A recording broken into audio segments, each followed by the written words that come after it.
To protect against situations where your information, your personal information is leaked into the public space, things that you can do is, make sure you check the security settings of your social network sites.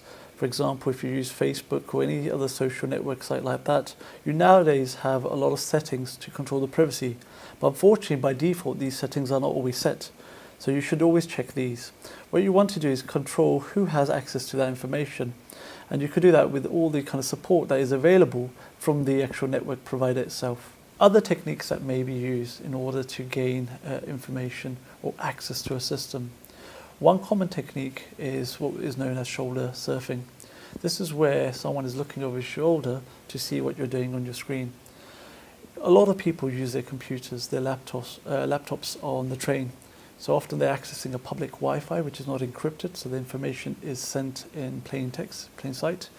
And also on top of that, they may be accessing sensitive information using the machine. Now someone could be shoulder surfing, they could see that information, and that might give them a way into your system.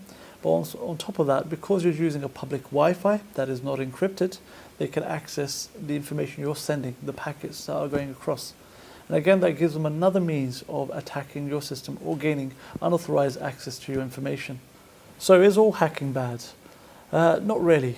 Some organizations may employ somebody to hack their systems. So they would have the permission of the organization to hack the system.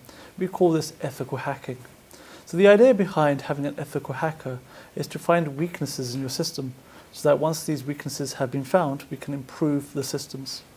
One common approach an ethical hacker may use to find weaknesses in the system is to use a common technique known as penetration testing. Think of this as the system being a shield, and the ethical hacker is trying to find a way to penetrate that shield.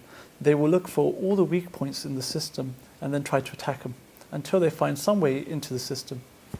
So where are we headed in the future?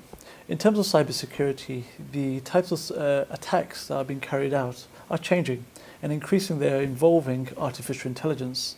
So what we're now seeing is that the hackers are using intelligent algorithms as a means to attack the systems. The implications for organizations is that they have to invest in AI and in defense systems that deal with AI. So again, this is an area that requires a lot of investment and keeping up to date with the technologies, because no matter how good our current defenses are, we'll always be one step behind those who are looking to expose our systems. So we have to keep up to date. If I could give you one piece of advice, that would be to keep up to date and keep aware. Thank you for watching, and keep secure.